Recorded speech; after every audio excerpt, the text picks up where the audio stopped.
这不对劲，才刚入夜，这长街上一个人都没有。你笑什么？今日是除夕，大街上自然无人，就连平日里最勤奋的商贩，此刻也都回家了，这有什么好奇怪的？今天是除夕啊！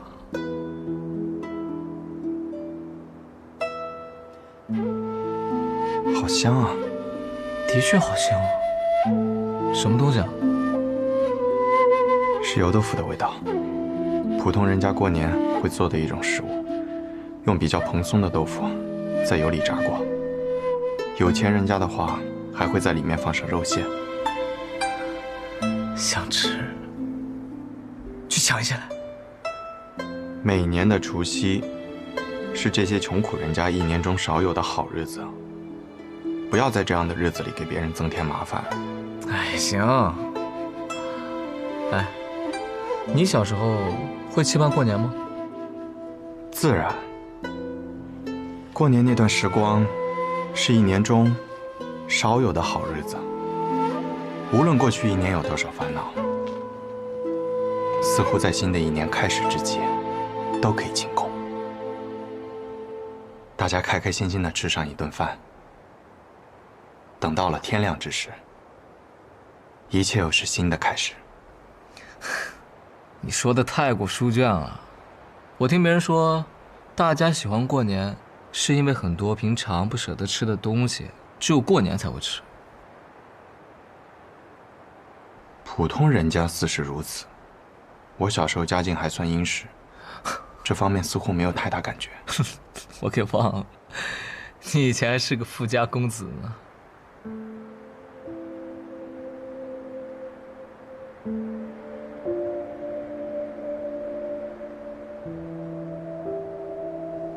你从未过过年吗？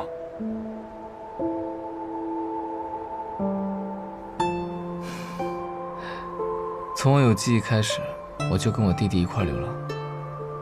后来进入了暗河，在暗河里也没有过年的说法，所以我没有过。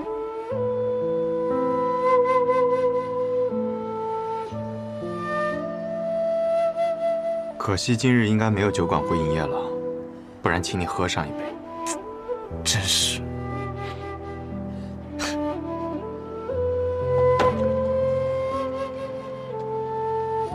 谁呀？你们是？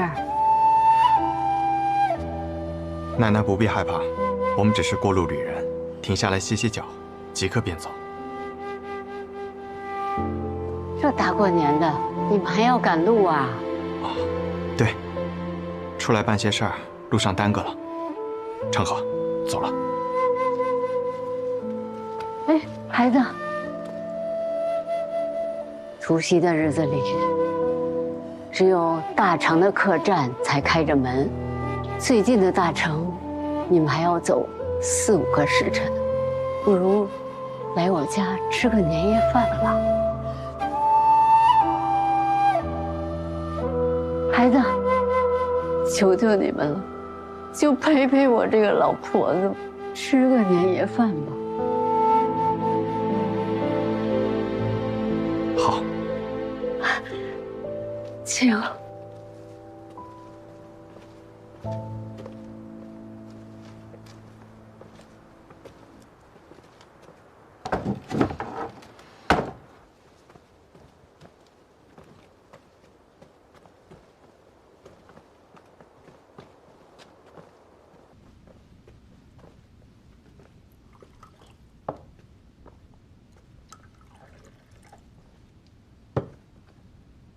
喝茶吧。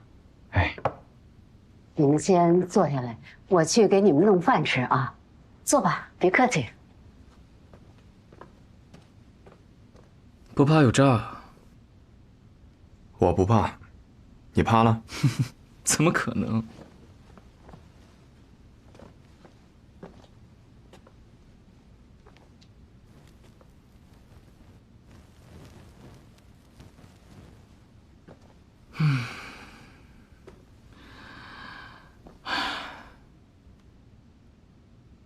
石油豆腐的香味儿。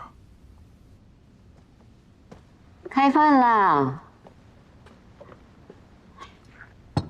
这样的日子应该坐下来吃碗热腾腾的饭。你们还要赶路吗？你们家里的父母知道今天你们连落脚的地方都没有，他们会难过的。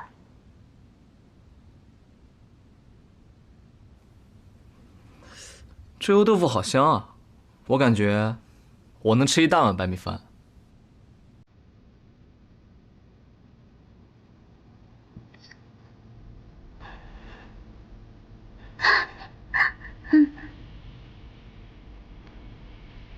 奶奶，您怎么了？我家的原先也说过这样的话，他最喜欢我做的油豆腐了。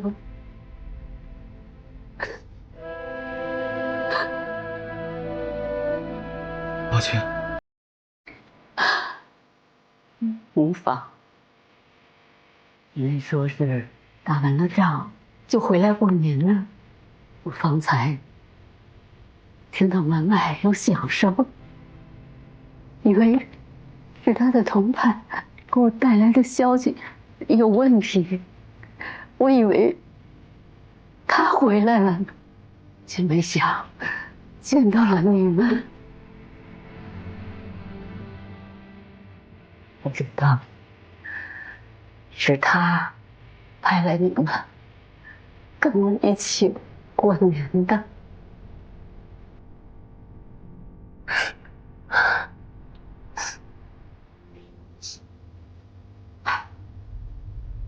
不说了，不说了，你们先吃饭吧，我去再给你们炒个鸡蛋。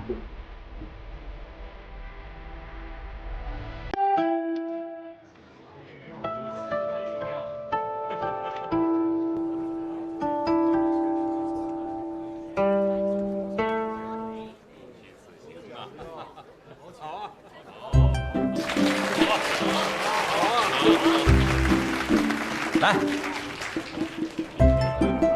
加，多谢二爷。哎，苏公子没带银子，没关系，我有。多谢二爷。兄弟，一会儿跟我走啊！赌坊知道吗？天喜城最大的赌坊，我家开的，带你赢点钱去。原来兄台是喝了酒就能和人称兄道弟的性子。哎，嘿嘿，这以前听闻苏公子的大名，都以为是什么人间修罗，没想到今日一见，竟是风流少年呀！哎，我与你一见如故，不如咱们这……谁敢在天启城中杀人？什么人鬼鬼祟祟，暗箭伤人？此事与你无关。你是何人？装神弄鬼！二爷请退下，此人为我而来。这是苏公子的仇家？倒也算不上仇家，他们之前也是暗河之人。他们又是什么鬼？他们不是鬼，而是坐在神庙之中的神。只有我们这些执剑之人才被称为鬼，也就是你所说的人间修罗。听不太懂。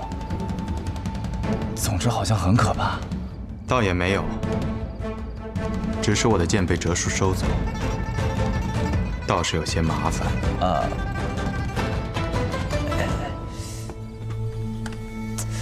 我平日里是不太用武器的，只有这把匕首，必要的时候用来防身。很好，倒是经常看昌河用寸之剑，没想到今日也能派上用场。苏公子不是还有一个朋友也来了百花楼吗？是啊，打得热闹些，拖一拖时间，等哲叔赶来。他不会来了。二爷退下，此事与你无关。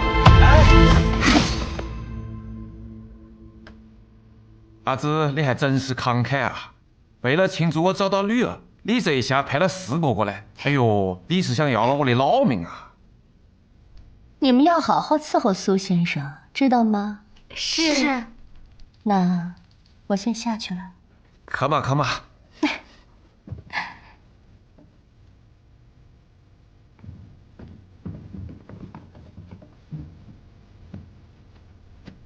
苏先生，几个美人，你们也都下去嘛。我虽然是来逛交锋室的，但我没啥种瘾，我已经有女儿了。那就让我先来送苏先生分享绝乐吧。我不是讲了我没是那种瘾。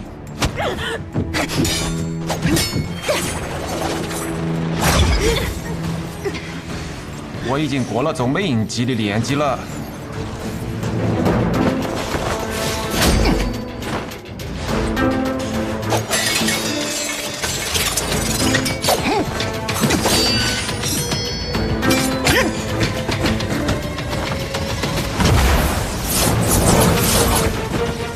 小心啊！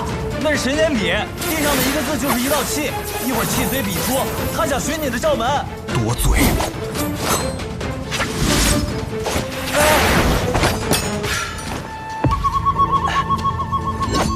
二爷，速速离开！苏公子，救命之恩来日必报，那你自己多加小心。起！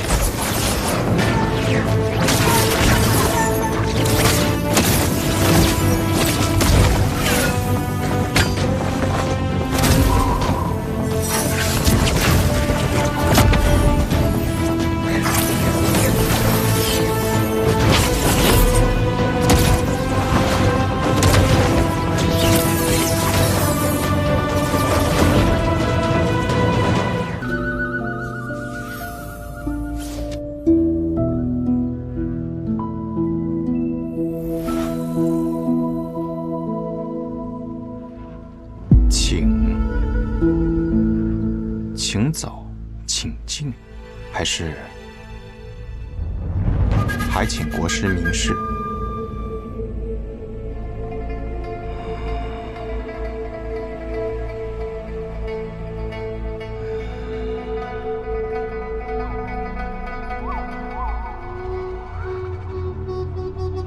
看来国师并不欢迎我。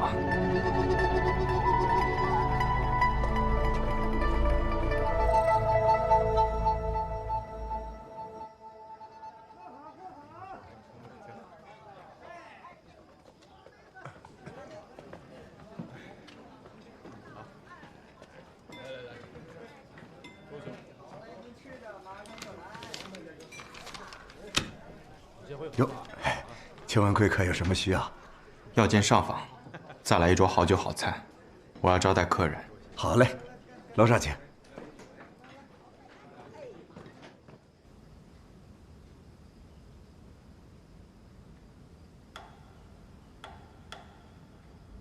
天干物燥，小心火烛。已经很晚了。终于来了。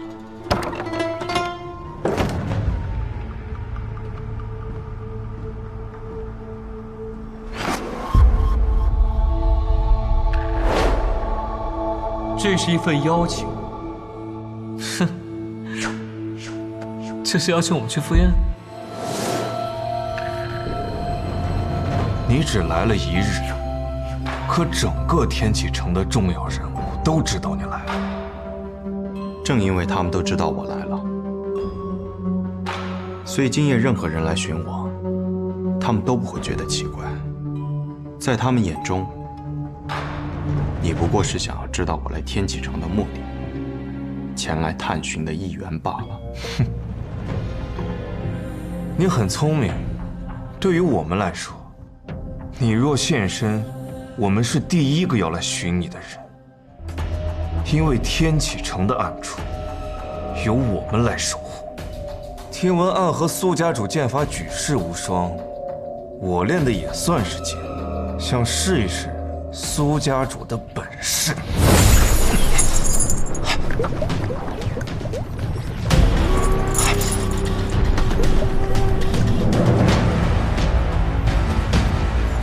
的剑，不是所有人都有资格使，至少你得在我的面前握住自己的剑。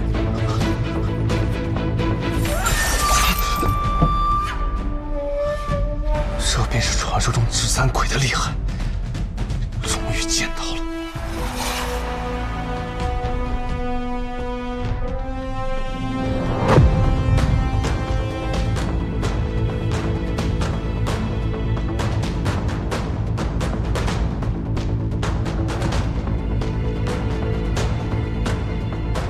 天启城影宗第一护卫团，鹰眼。站在暗河背后的是影宗。我是鹰眼首领乌鸦，奉宗主之命前来见你。我已经在外面等了许久，有很多人经过了这里，但都没有上我。看来暗河执三鬼之名，仍对他们有几分震慑。不过影宗前来寻我，也似乎合情合理。毕竟你们护卫的是黑夜中的天启。方才你说奉宗主之名，影宗宗主义不？宗主的大名，不敢直呼。洛清扬的师傅，我知道他。洛师兄之名在我们影宗已经是一个禁忌了。接下来，今夜便到这里吧。你何意啊？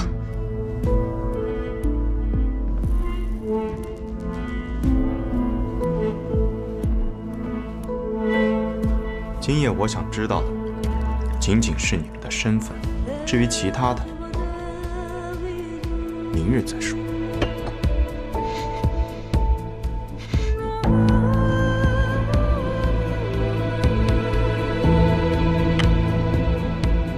影宗，看来需要欠个人情了。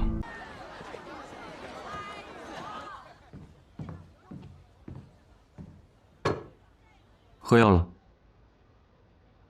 喂我？你怎么？伤人者为被伤者一点药怎么了？没讹上你一辈子，这算不错了。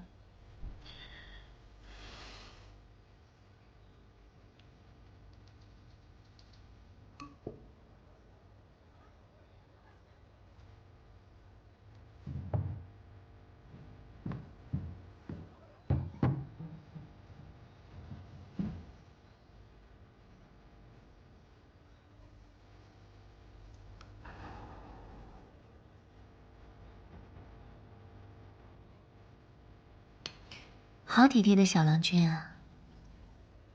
你这么拖着我，不是什么好办法。你的伤迟早会好，而我，迟早会去找大家长，为唐二老爷报仇。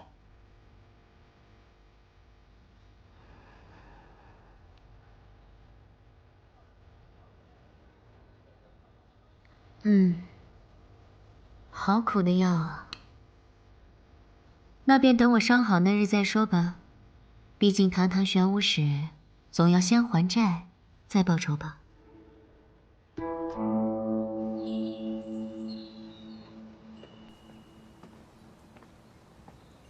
哲叔，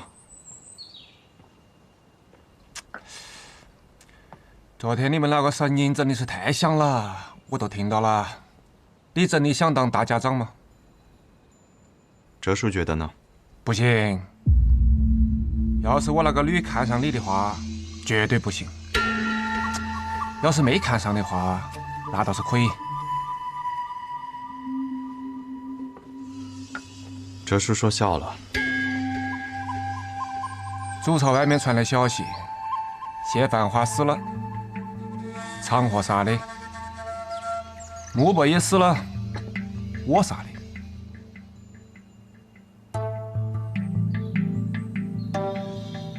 慕白不是已经逃走了吗？所以你觉得呢？是长河干的。穆清扬暗地里加入了长河的势力，在他的安排之上杀死了慕白，嫁祸于你。哼，这个卵子，连我都要算计。他一举杀死了2家少主，看似重创两家，实则是将祸水引入苏家。这场暗河之乱，已经从3家争相杀死大家长、夺走绵龙剑，变成了一场乱战。这世间最大的利益，往往从最大的混乱中获得。昌河部的局，已经到了最后。我早就应该猜到了，他并不是在帮苏家主办事，他自己就想得到绵龙剑。可即便握住了绵龙剑，也不是结束。事情从来都没有昌河想象的这么简单。哦，看来你苏沐雨也有属于你自己的计划。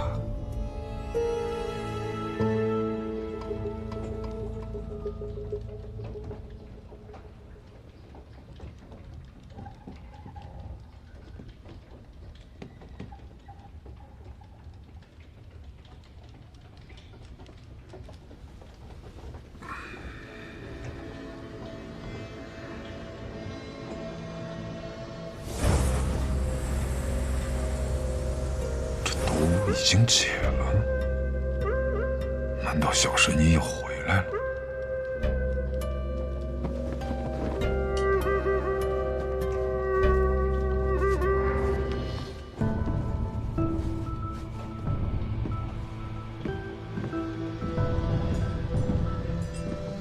许久不见，大家长。阿哲。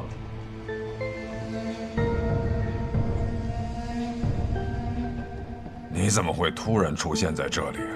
是苏锦辉那小子派你来杀我的？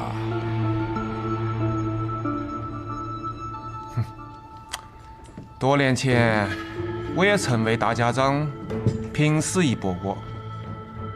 如今再次重逢，大家长居然讲我是来杀你的。哎呀，真是让人伤心啊！难道不是吗？原本是的，但我那个女将啊，收了钱就要把你治好，我听她的。你女儿？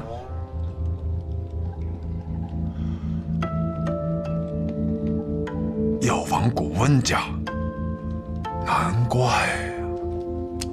所以我还要感谢大家长，要是没得你来找，我还没得办法跟我那个女重逢呢。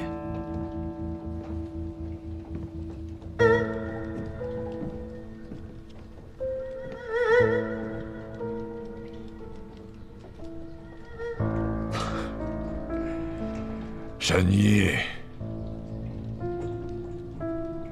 不错不错，你这毒已经解得差不多了，但切记，这几日不可以随意使用真气，否则就功亏一篑了。原来神医用移魂大法探究我的记忆，是为了寻找自己的父亲，也是为了解你身上的毒哦。我可没有骗你啊！你看，你现在也变回一个健康的人了。那咱们之前说好的钱，是不是也该？答应给神医的都会给的。我只是很好奇，神医是如何治好我的？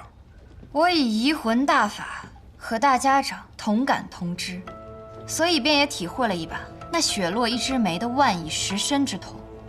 可在此期间呢，我发现人体700念穴之中有一处没有被雪落一枝梅的毒所侵染，那就是至阳之穴。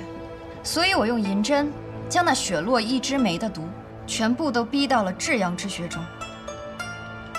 然后你再刺一针，将这些毒都放了出来。放了出来，可没有那么简单。这毒按理来说是治不好的，只有一种办法，就是以命换命。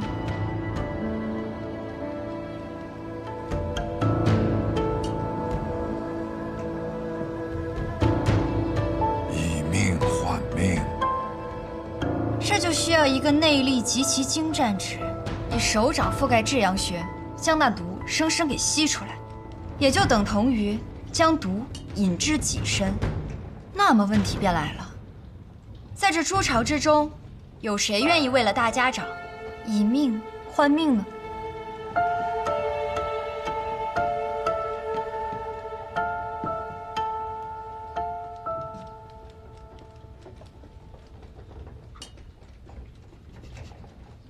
阿珂，我还记得我们一同进入诸朝的那日，大家长原本连站都站不稳，却还要在他面前保持着一副正常的模样，不放松一丝一毫的警惕。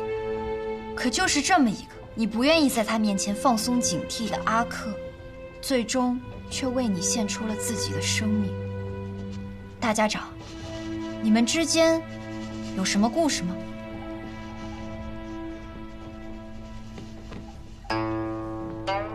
大概就是曾经的2个好兄弟，一个成了至高无上的大家长，另一个呢，成了驼背丑陋的看门人。就是这样子的故事啊。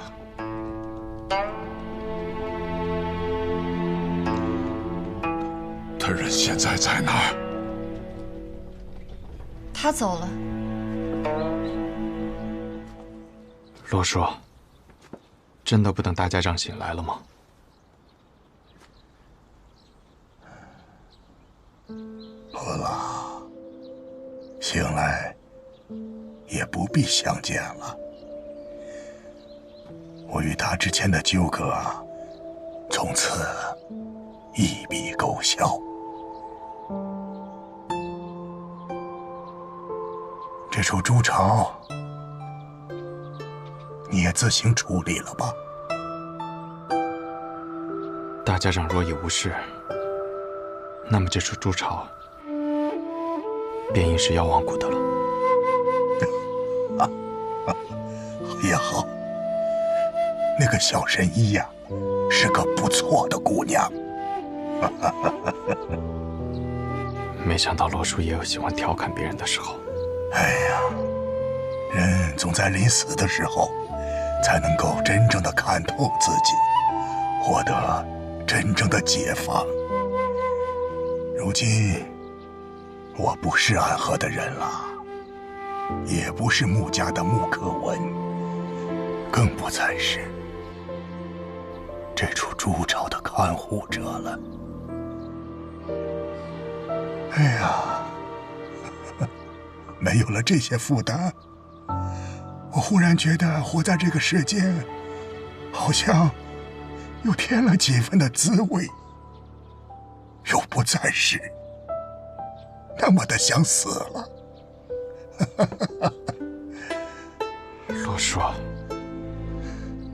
啊，我听说过你和苏长河的故事，你们很像我和年轻时的名册。哦，穆名册，就是曾经大家长的名字。我希望你们2人之间的结局，可以和我们不一样。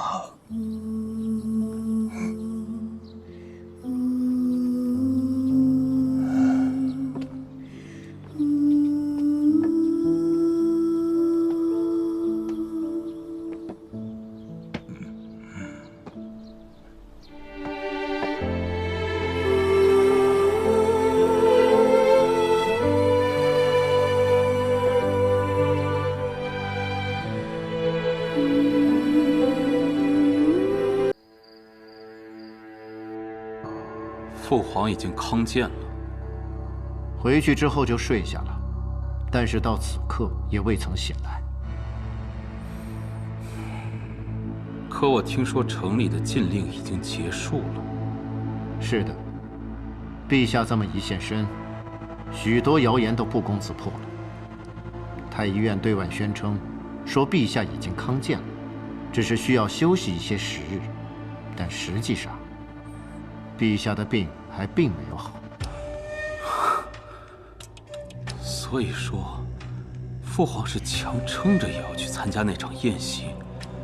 现在整个天启城都在讨论着那场千金台之宴，讨论着萧楚河的名字。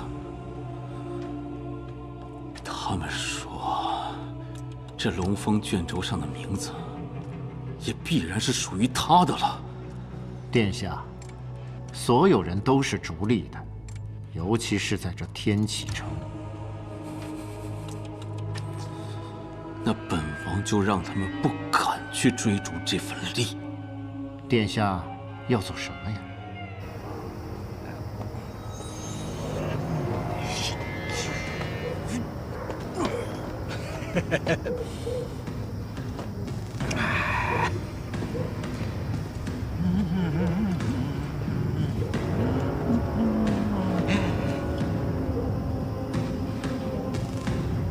什么人？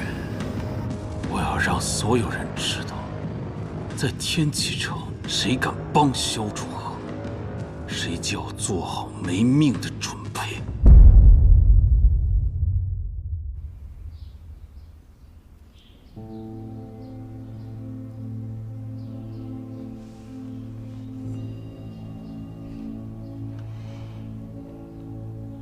一共2剑，1前1后。后面那一剑刺中他的后腰，正面那一剑刺穿了他的心脏。我见过九爷的武功，九爷单打独斗确实不算强，但若是要保命，足矣。他的体内有毒，说明有人在他喝的酒里下了毒。他死前的最后一个招式是燕子翩飞的起身式，说明他当时正要逃跑，可是杀他之人只用了1剑，迅捷狠辣，是最专业的杀人者。果然是他们吗？有山河？什么？暗河来天启城了？我愧对九爷。九爷武功本也不弱，没想到对方为了杀他，竟布下如此精心的局。先是大师兄的仇，我姐和姐夫的仇，现在又是九爷，那就新仇旧恨一起算，我非把他们剿灭了不可。相信我，很快。听说九九道死了，是。是不是现在所有人都认为杀他的人是我？毕竟我曾经真的拜访过暗河。但我们几乎可以确定，这就是暗河和赤王的阴谋。祸水东引是那位王爷最擅长做的事。有什么好办法吗？殿下可以静候时机，卖个人情给永安王，也告知那赤王，他要是再这么推我们或许真的会倒向永安王那边。就怕是永安王不会卖我们这个人情。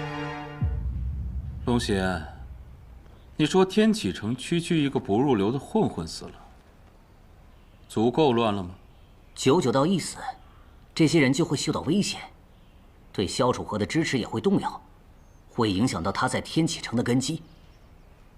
还不够，是这样还达不到我的要求。我要的是天启乱，天启乱才能天下乱。什么样的人死了，才能配得上天下乱呢？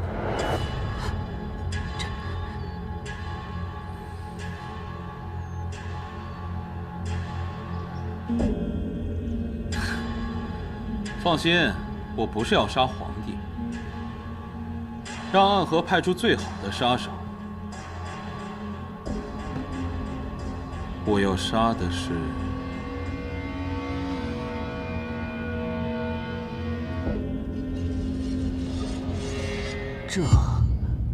这才是让天下乱。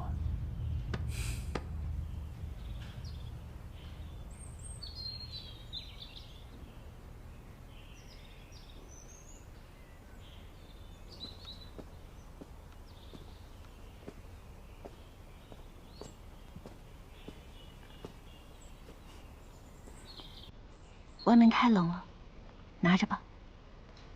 你用吧，手都冻红。在南边没遇到过这么冷的冬天吧？是啊，幸好徐伯炭火烧得够旺，还挺暖和的。进去暖暖吧。萧嫂，今天太阳很好，要不你陪我走走。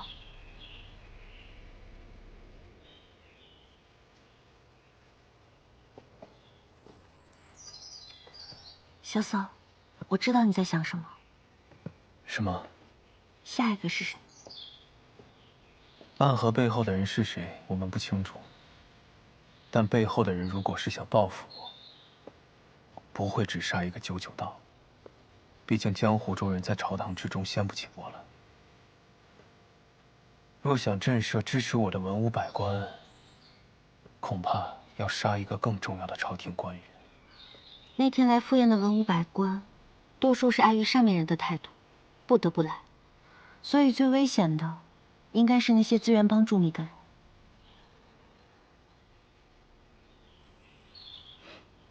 你什么时候开始想这些问题了？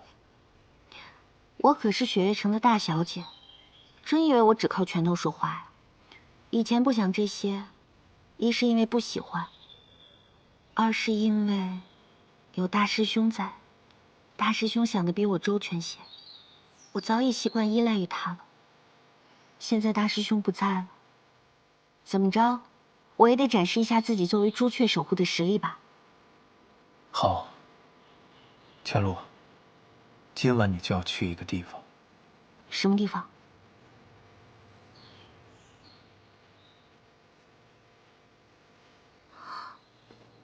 我要证实这个猜测。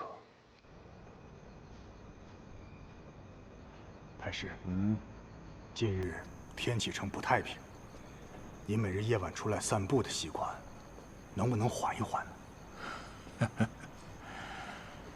心中不安，难以入眠，出来走走，好让心里略微平静一些。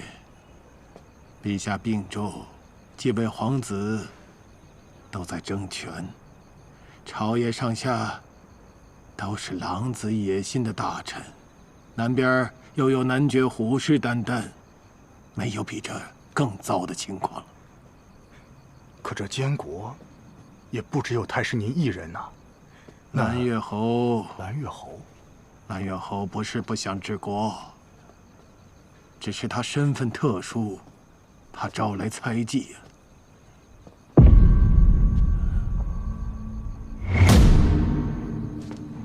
太师，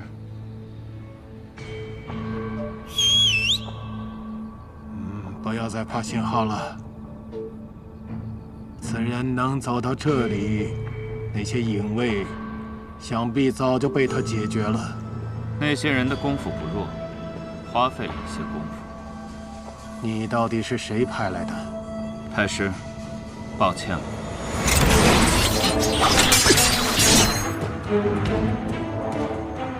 原来你才是真正的隐卫。哼，你是暗河苏家家主苏沐雨。阁下应该不是无名之辈。不仅有名，而且是太有名了。太师，折煞小的了。你不用谦虚。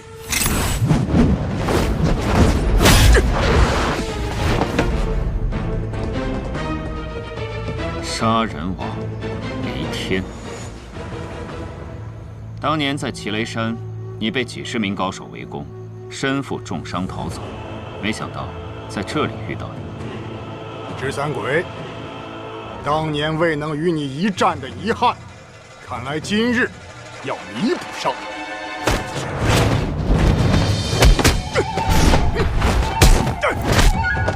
哎呀，黎天，你离我太远了。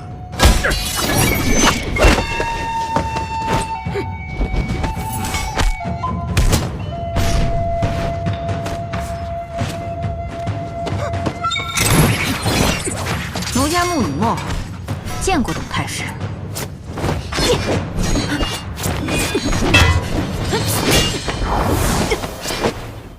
就你，嘘，别哭了。我父亲可是破了百鬼夜行姑须大阵的枪仙，就你这不入流的姑须阵，也敢在我面前显摆？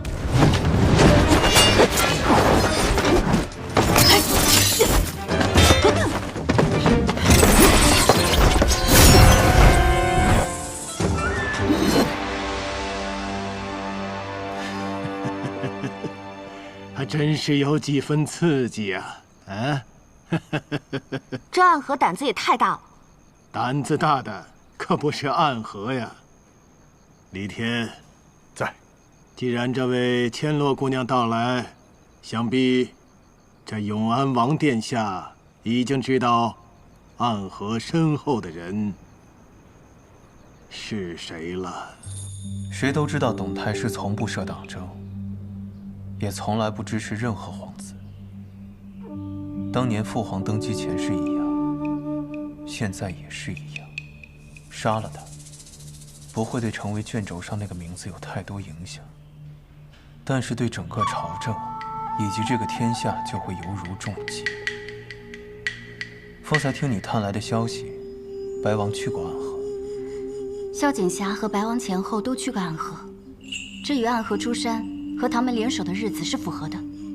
暗河的出现，我觉得不是二哥的主导，他应该是被人算计了。你为什么这么笃定？小的时候，我们在稷下学院念书，当时的祭酒先生正是化名的如剑仙谢轩，他让我们3个选帝王之道。当时二哥选的是君道，重德行，讲仁义，以贤德服人；老七选的是霸道，霸道本属乱世之君，以武服人，以刀行政。他自己说过，每个朝代都是乱世，这本是大逆不道之话，但谢轩却没有苛责他。现在想想，二哥就算为了地位，百般阻挠不让我入京，但是他绝对不会违背自己的君道。刺杀太师这种事，他绝对不会做的。那你当年选的什么道？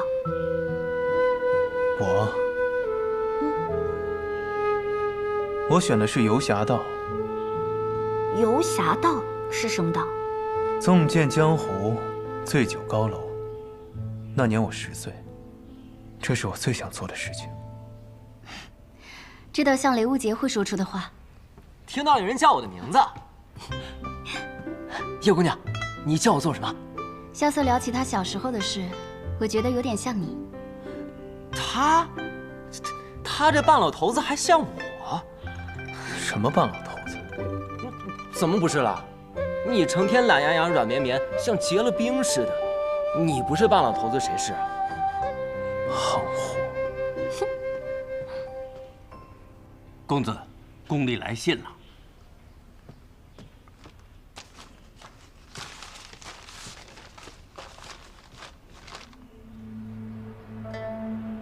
萧瑟，发生什么了？是蓝月侯送来的，上面说二哥一早上奏，请求父皇严查暗河行刺一事。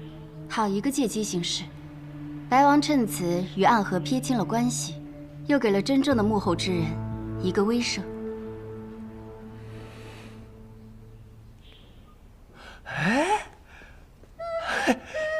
二位卿，这青州穆家老爷子要是见到穆春风现在这副德行，还会不会把他那家主之位传给他呀？小点声。华神医，好久不见。神医请坐。多谢。不过，怎么听着像在叫一个老头子啊？以后叫我师傅神医就好啊。哟，已经是师傅了。我带师傅去看了秋庐，师傅很满意。那还真是辛苦梁掌柜了。徒儿很孝顺。多谢师傅夸奖。当年船上见到穆兄时，只觉得是那般风流倜傥。唉，今日一见，穆兄溜须拍马这方面也甚有天赋啊。谬赞了，谬赞了。神医来我雪落山庄，可是为了父皇的病情。啊，是的，你父皇的病我早就治好了。虽然他的心急是因为心病，复发是早晚的事，但他不应该最近总是昏迷不醒。我怀疑宫里还有一位神医，皇帝陛下病情的反复复发，怕是和他有关。有人下毒，也可以这么理解。但若是平常的下毒，我必然能有所察觉。是一些很微妙，我也难以看明白的东西。前几日我在饮食里发现了猫腻，昨日又在熏香里找到了怪药。看来我必须去一个地方。什么地方？你得跟我一起去。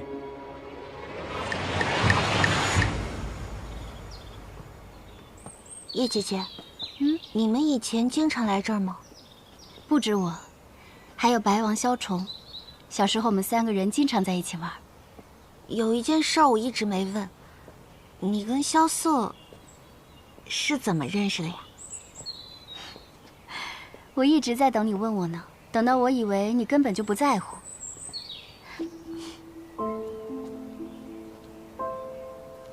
那是我很小时候的事了。那个时候我身体不好，所以不能经常出去玩，就经常一个人在这院子里发呆。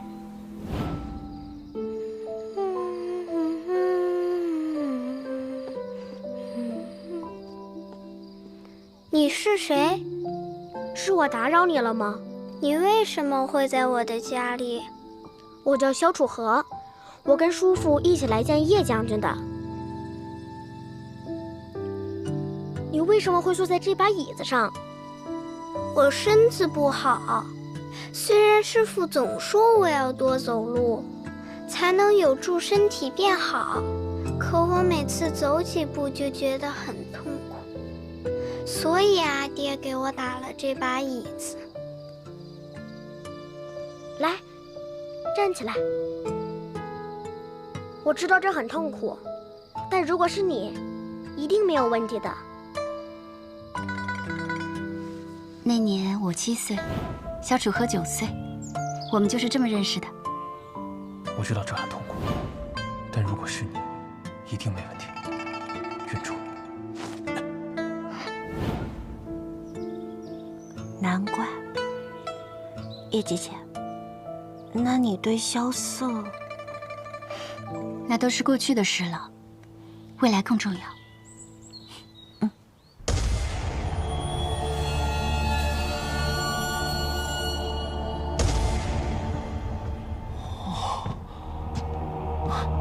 原来这就是白小堂啊！萧楚河，居然又看到你了。6位铁面官，好久不见。这里只有4位铁面官你见过。你知道，我们每天要做的事情很多，能活长寿的人很少。想不到过了这么久，铁面官还是这么喜欢自嘲。萧楚河，我们都很忙，你想要什么情报？我要的情报，在座的各位都给不了。萧瑟，再怎么说这也是别人家的地方，要不咱们稍微低调？无妨。萧楚河，你不会天真的以为圣上恢复了你的身份，就真的有人把你当皇子了吧？萧瑟，你不是说这是你师父家的地盘吗？难道他们都反了？姬若风已经消失1年了，谁说白小堂还在他的掌控之下？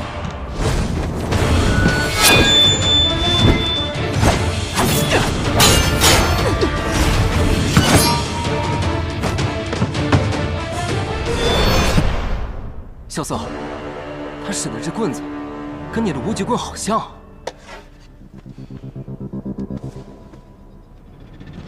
当然是因为，我也是白小堂的人。你是女的？她是我师父的女儿。七姐，师父去哪儿了？死了。什么？开玩笑的，不过跟死了也没有什么差别。当年我爹为了救你受了很重的伤，这些年他一直在药王谷里养伤。不过他倒是真的很关心你。之前你出雪落山庄，他亲自去打探你的消息。而今你回来了，他又让我赶紧过来帮你。帮我？是的。哎，凑齐了都。白虎列西方位。既然师父把白小生的位置和令牌给了我，那么恭喜。以后来白小堂要消息，还不用给银子？欠了你的了。那我让师父帮我查的那件事，有结果了吗？究竟是何人伤了你？据你后来的消息看，那是一股极其阴柔的内力打断了你的经脉。我查遍了所有的武功秘籍，的确找到了这样一门武功，具有如此强大的威力。哪门武功？虚怀武功。濯清大剑。是的，如今武大剑的师傅，上一任大剑濯清，他所修炼的虚怀功乃是世间至阴至柔的武功，且威力极强。只是很可惜，他的5位徒弟均没有学会这门武功，所以这个线索到这里就全断了。断了？为什么断了？因为濯清已经死了。知道了。萧楚河，你就该一回来就来找我们的，你知道的，我们白小堂能给你最大的帮助，可你偏偏不来，我们又不好去找你，生怕打乱你的计划。其实也没有什么计划，只是觉得时机还没到吧。怎么，现在时机到了？我现在就有3件事，需要你给我答案。一开口就是3件事，胃口可真不小。怎么，要我告诉你谁是暗河幕后真正的主使？不，这个问题我心里已经有答案，所以不必再让白小堂去查。暗河要为他们的行为付出代价，背后的人也要付出代价。但我现在要问的第一个问题，是关于那个卷轴。你终究还是为了那件事。可是你究竟要查什么？那个卷轴是否存在？那个卷轴的内容是什么？还是那个卷轴究竟在哪里？所有，我要所有关于那个卷轴的事。哼，真是狮子大开口。第2件事，我要你帮我去查1年内入天启城且尚未离开的下毒高手，我要一个名单。此事倒是不难，但我需要一些时间。至于第3件事嘛，我有一个朋友，他应该比我更早来天启城，但是却迟迟没有来找我。我想知道他现在在哪儿。或许他已经离开了呢。不会的，他如果要走，一定会先跟我见上一面再走。哦，他究竟是你什么人？是一个比较麻烦的朋友。